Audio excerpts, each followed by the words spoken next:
तीर्थराज प्रयाग के पास बांदा जिले में एक गांव है राजापुर।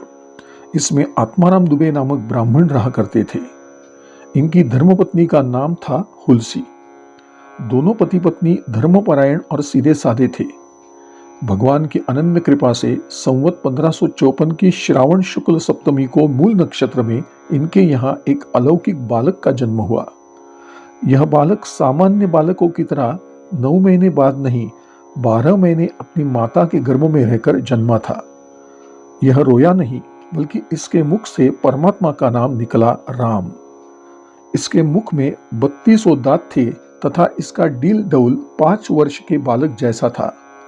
इस विलक्षण बालक के जन्म से दुबे परिवार चर्चा में आ गया। तरह तरह की बातें की जाने लगी। इनसे आत्माराम दुबे भयभीत हो उठे। उन्हें अमंगल की कल्पना सताने लगी। माता हुलसी के कानों में जब बालक के बारे में लोगों द्वारा की जाने वाली बातें पहुंची तो वे भी चिंतित हो उठी। उन्होंने बालक को दशमी तिथि की रात्रि में अपनी दासी चुनिया के साथ उसके ससुराल भेज दिया। संभवतया वे भविष्य में आने वाले अनिष्ट को प्रत्यक्ष देख रही थी। बालक को भेजने के बाद अगले दिन ही माता हुलसी ने संसार को सदा सदा के लिए छोड़ दिया। क्योंकि बालक ने जन्म लेते ही राम शब्द का उच्चारण किया था, इसलिए लोगों के बीच इसका नाम राम बोला प्रचलित हो गया। चुनिया ने बालक का लालन पालन अत्यंत प्रेम एवं श्रद्धा से किया। लेकिन राम बोला जब लगभग 5.5 वर्ष के हुए तो चुनिया का भी देहांत हो गया। अब वे बिल्कुल अनाथ हो गए। वे द्वार द्वार भटकने लगे। वे जिस द्वार भी जाते वहां की स्त्रियां कपाट बंद कर लेती। वे राम बोला को अपशकुन मानती थी। इस स्थिति का वर्णन स्वयं गोस्वामी जी ने विनय पत्रिका में किया है। कहते हैं कि बालक की यह दशा जगज्जननी पार्वती से नहीं देखी गई। वे ब्राह्मणी के रूप में प्रतिदिन उस बालक के पास आती और उसे अपने हाथों से भोजन कराती। कहते हैं जिसका साथ संसार के लोग छोड़ देते हैं, भगवान विश्वनाथ उसकी देखरेख स्वयं करते हैं। भगवान शिव ने इस बालक की जानकारी रामशैल पर निवास करने वाले श्री अनंतानंद जी के शिष्य श्री नरहरि नंद को दी। उन्होंने इस बालक को ढूंढ निकाला। इसे वे अपने साथ अयोध्या ले गए, जहां संवत 1561 माघ शुक्ल पंचमी शुक्रवार को इसका विधिवत यज्ञोपवीत संस्कार किया गया। इसके बाद वैष्णवों के 5 संस्कारों से राम बोला को संस्कारित किया गया तथा राम नाम की दीक्षा दी गई। अब राम बोला का नाम तुलसीदास हो गया था। इसी के साथ आदेश दिया कि अयोध्या में रहकर ही तुलसीदास शास्त्रों का विधिवत अध्ययन करे। योग्य गुरु के सानिध्य में तुलसीदास की अलौकिकता प्रकट होने लगी। वे गुरुमुख से एक बार जो भी सुनते आत्मसात कर जाते। ऐसे शिष्य को पाकर गुरु भी धन्य हो गए थे। तुलसीदास अपने गुरुदेव के साथ अयोध्या में रहने के बाद शुकर क्षेत्र पहुंचे। वहां गुरुदेव के मुख से तुलसीदास ने पहली बार रामचरित को सुना। रामचरित की एक एक घटना तुलसी के हृदय में गहरे तक समा गई।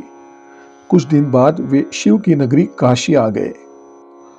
यहाँ काशी में तुलसीदास शेष सनातन जी के पास 15 वर्षों तक रहे, जहां उन्होंने वेदों का सांगोपांग अध्ययन किया। इसे प्रारब्ध नहीं तो और क्या कहेंगे कि जहां से उन्हें उपेक्षा के सिवाय कुछ नहीं मिला था, उस स्थान के प्रेम ने उन्हें अपनी ओर आकर्षित किया। तुलसीदास अपने जन्म स्थान पहुंच गए, लेकिन वहां कुछ न बचा था। उनका समस्त परिवार विनष्ट हो गया था। उन्होंने शास्त्रीय परंपरा का पालन किया और विधि पूर्वक अपने पिता का श्राद्ध किया तथा वहीं रहकर लोगों को राम कथा का श्रवण कराने लगे। प्रारब्ध ने एक करवट और ली। संवत 1583 में पंडित दीनबंधु पाठक की संस्कारी तथा सुंदरी कन्या रत्नावली के साथ तुलसीदास का विवाह संपन्न हो गया। तुलसीदास का समस्त प्रेम नवविवाहिता का सानिध्य पाकर मानो मुखरित हो उठा। अभी कुछ दिन बीते थे कि रीति रिवाज के चलते एक दिन रत्नावली का भाई आया और अपनी बहन को अपने साथ ले गया। तुलसी अपनी पत्नी के जाने से उत्पन्न रिक्तता और अकेलेपन को सह नहीं पाए और अपनी ससुराल जा पहुंचे। तुलसी की पत्नी को अपने पति का यह व्यवहार अच्छा न लगा। उसने तुलसी को उलाहना भरे शब्दों में कहा, लाज न आवत आपको दौरे आए हूं साथ, धिक धिक ऐसे प्रेम को कहा कहूँ मैं नाथ। अस्थि चर्ममय देह मम तामे ऐसी प्रीति, तैसी जो श्री राम में होती न तो भव भीति। अर्थात आपको लज्जा नहीं आती जो मेरे पीछे पीछे आप दौड़े चले आए। ऐसे प्रेम को धिक्कार है। मेरे इस हाड़ मांस के शरीर में आपकी जितनी आसक्ति है उतनी यदि भगवान श्री राम के चरणों में होती तो आपका कल्याण हो गया होता, भव का भय समाप्त हो गया होता। रत्नावली के ये शब्द तुलसीदास के हृदय को चीर गए। उन्हें जीवन की वास्तविकता का स्मरण हो आया। सारा मोह और आसक्ति का भाव छट गया। पत्नी की धिक्कार के बाद तुलसीदास की आत्मा भी उन्हें धिक्कारने लगी। वे वहां एक क्षण नहीं रुके। वे सीधे प्रयाग पहुंचे, जहां उन्होंने गृहस्थ के वेश का परित्याग कर साधु वेश ग्रहण कर लिया। तीर्थों का दर्शन करते हुए वे फिर काशी पहुंचे, जहां मानस सरोवर के पास उन्हें काकभुचुंडी जी के दर्शन हुए। एक कथा के अनुसार शौच से आते समय बचे हुए जल को तुलसीदास जिस वृक्ष की जड़ों में डालते थे, वहां एक दिन एक प्रेत प्रकट हुआ। उसने तुलसीदास जी से कुछ मांगने को कहा। तुलसीदास जी ने उस प्रेत से कहा, मुझे श्री राम के दर्शन करवा दो, इसके सिवाय मुझे और कुछ नहीं चाहिए। प्रेत ने इस बारे में अपनी असमर्थता प्रकट की, लेकिन उसने तुलसीदास जी को एक उपाय सुझाया। इस बारे में तुम्हारी सहायता राम भक्त हनुमान कर सकते हैं। प्रेत ने उस स्थान की जानकारी भी तुलसीदास जी को दी, जहां हनुमान राम कथा का श्रवण करने कुष्ठ रोगी बनकर आया करते थे। तुलसीदास जी उस कथा स्थल पर कथा शुरू होने से काफी पहले पहुंच गए। प्रेत ने जैसा बताया था, एक कोढ़ी राम कथा शुरू होने से पहले श्रोताओं के पीछे आकर बैठ गया। राम कथा की पूर्णाहुति के बाद श्रोताओं के चले जाने के बाद जब वह उठकर चलने लगा तो तुलसीदास जी ने उसके पैर पकड़ लिए। हनुमान जी ने तरह तरह से बचने की कोशिश की, लेकिन तुलसीदास जी ने उनके चरण नहीं छोड़े। हनुमान जी ने तुलसीदास जी के मन के भावों को पढ़ा और आश्वस्त किया, तुम्हें चित्रकूट में श्री राम के दर्शन होंगे। राम भक्त के वचनों पर विश्वास कर तुलसीदास जी चित्रकूट पहुंच गए। वहां चित्रकूट में राम घाट पर तुलसीदास जी ने आसन जमा दिया। एक दिन जब वे प्रदक्षिणा करने निकले तो श्री राम ने लक्ष्मण सहित उन्हें दिव्य दर्शन दिए। धनुष बाण लिए घोड़ों पर सवार श्याम गौर दो राजकुमारों को तुलसीदास जी ने देखा, लेकिन उन्हें पहचान नहीं पाए। इस बारे में हनुमान जी ने जब बताया तो उन्हें अत्यंत दुख हुआ, लेकिन हनुमान जी ने उन्हें ढाढ़स बंधाया कि प्रातः घाट पर उन्हें जुगल जोड़े श्री राम लक्ष्मण के दर्शन होंगे। संवत 1607 की मौनी अमावस्या के दिन जब तुलसीदास जी घाट पर गए हुए थे, दो सुंदर राजकुमार पधारे। ये और कोई नहीं, राम लक्ष्मण ही बालक रूप में आए थे। श्री राम ने तुलसीदास जी से विनम्रता पूर्वक कहा, बाबा हमें थोड़ा चंदन दो। तुलसीदास जी उन बालकों की छवि देखकर इतने मुग्ध हुए कि बालकों का आग्रह मानो उन्होंने सुना ही नहीं। वे उन बालकों के माथे पर चंदन लगाने लगे। हनुमान जी ने सोचा कि इस बार भी कहीं तुलसीदास जी श्री राम के दर्शन करने से चूक न जाए, इसलिए वे तोते के रूप में बोले, चित्रकूट के घाट पर भई संतन की भीड़, तुलसीदास चंदन घिसे तिलक देत रघुबीर। तुलसीदास जी को जब तक सुध आती, भगवान ने उनके माथे पर तिलक लगाया और अंतर्धान हो गए। भगवान ने मानो संकेत दिया था कि तुलसी आज से तुम मेरे हुए और मैं तुम्हारा। श्री राम के स्पर्श से तुलसीदास जी के व्यक्तित्व में चमत्कारिक परिवर्तन हो गया। हनुमान जी जैसा मार्गदर्शक और श्री राम जैसा परम लक्ष्य, सब कुछ ही तो मिल गया था तुलसीदास जी को। श्री हनुमान जी की आज्ञा से तुलसीदास जी अयोध्या की ओर चल पड़े। यह बात संवत 1628 की है। उन दिनों प्रयाग में माघ मेला चल रहा था। वे वहां भी कुछ दिन ठहरे। पर्व समाप्ति के 6-7 दिन बाद एक वटवृक्ष के नीचे उन्हें भरद्वाज और याज्ञवल्क्य के दर्शन हुए। वहां भी उस समय वही कथा चल रही थी जो शूकर क्षेत्र में उन्होंने अपने गुरु से सुनी थी।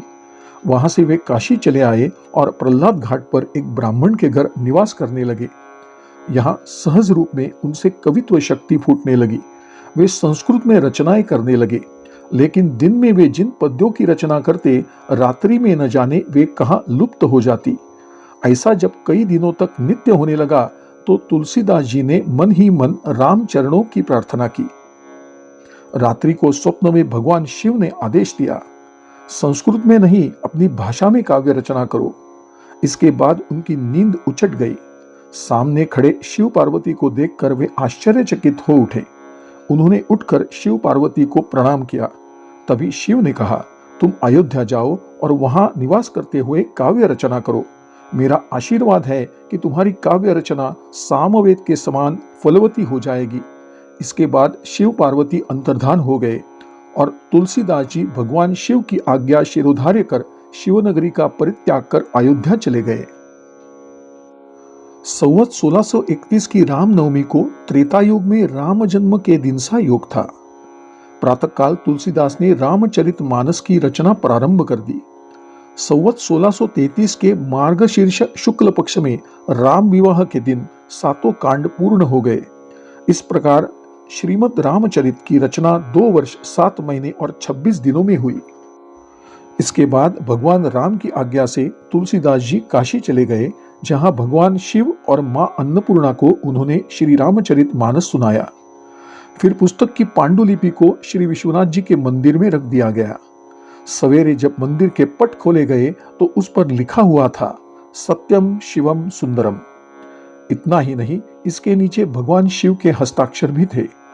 जब लोगों ने यह पढ़ा और देखा, उसी समय सबने सत्यम शिवम सुंदरम की सुमधुर नाद ध्वनि भी सुनी। लेकिन काशी के विद्वान पंडितों तक यह बात पहुंची तो उन्होंने बवंडर खड़ा कर दिया। उन्होंने श्री रामचरितमानस की पांडुलिपि को नष्ट करने का षड्यंत्र रच डाला। पुस्तक को चुराने के लिए जब चोर तुलसीदास जी की कुटिया के पास पहुंचे तो उन्होंने देखा कि धनुष बाण लिए 2 श्याम गौर वर्ण के युवक घूम घूम कर पहरा दे रहे हैं। वे वहां से वापस चले गए। भगवान के दर्शनों से उनका हृदय परिवर्तित हो गया था। अपनी भूल के लिए उन्होंने जब तुलसीदास जी से क्षमा मांगी तो भाव विभल हो उठे। उनकी आंखों से अश्रुधारा बहने लगी। भगवान ने स्वयं मेरे लिए इतना कष्ट उठाया। यह सोचकर भक्त प्रवर तुलसीदास जी ने अपना सर्वस्व लोगों में बांट दिया और रामचरितमानस की पांडुलिपि अपने मित्र तोडरमल के यहाँ रख दी। बाद में पुनः उन्होंने मानस की दूसरी प्रति तैयार की, जो श्रद्धालुओं में लोकप्रिय हुई। श्रीमद् रामचरितमानस की लोकप्रियता से चिढ़े काशी के विद्वान पंडितों ने उस समय के परम विद्वान मधुसूदन सरस्वती जी से पुस्तक देखने का आग्रह किया। उनका मानना था कि अद्वैत वेदांत के परमाचार्य दंडी स्वामी हिंदी भाषा में लिखे गए ग्रंथ को मान्यता नहीं देंगे, लेकिन हुआ उल्टा ही। श्री मधुसूदन सरस्वती ने जांच परख कर ग्रंथ पर अपनी सम्मति एवं प्रशंसा भरे ये शब्द लिख दिए। इस काशी रूपी वन में तुलसीदास चलता फिरता तुलसी का पौधा है। इसकी कविता रूपी मंजरी अत्यंत सुंदर है, जिस पर राम रूपी भौरा सदा मंडराता रहता है। लेकिन पंडितों को इस पर भी संतोष नहीं हुआ। उन्होंने भगवान विश्वनाथ के मंदिर में सबसे नीचे रामचरितमानस को रखा तथा उसके ऊपर पुराणों एवं ब्राह्मण ग्रंथों को रखकर वेदों को सबसे ऊपर रख दिया। इसके बाद मंदिर के कपाट बंद कर दिए। प्रातः जब मंदिर के द्वारों को खोला गया तो उन पंडितों के आश्चर्य का ठिकाना न रहा, क्योंकि उन्हें रामचरितमानस वेदों के ऊपर रखा मिला। पंडित समाज अपने कृत्यों पर बहुत लज्जित हुआ। उन्होंने तुलसीदास जी से क्षमा मांगी और भक्तिपूर्वक उनके चरणामृत का पान किया। इस घटना के बाद तुलसीदास जी अस्सी घाट पर रहने लगे थे। एक दिन रात्रि में कलियुग आकर तुलसीदास जी को संत्रस्त करने लगा। उन्होंने हनुमान जी से प्रार्थना की। तब हनुमान जी प्रकट हुए और उन्होंने तुलसीदास जी को विनय पत्रिका की रचना करने की प्रेरणा दी। हनुमान आज्ञा से उन्होंने विनय पत्रिका लिखी और उसे श्री राम चरणों में समर्पित कर दिया। श्री राम ने उसे स्वीकार कर तुलसीदास जी को कलियुग के प्रभाव से मुक्त कर दिया। संवत 1680 श्रावण कृष्ण तृतीया शनिवार को अस्सी घाट पर गोस्वामी तुलसीदास जी ने राम राम कहते हुए अपने नश्वर शरीर का परित्याग कर साकेत धाम में जा निवास किया।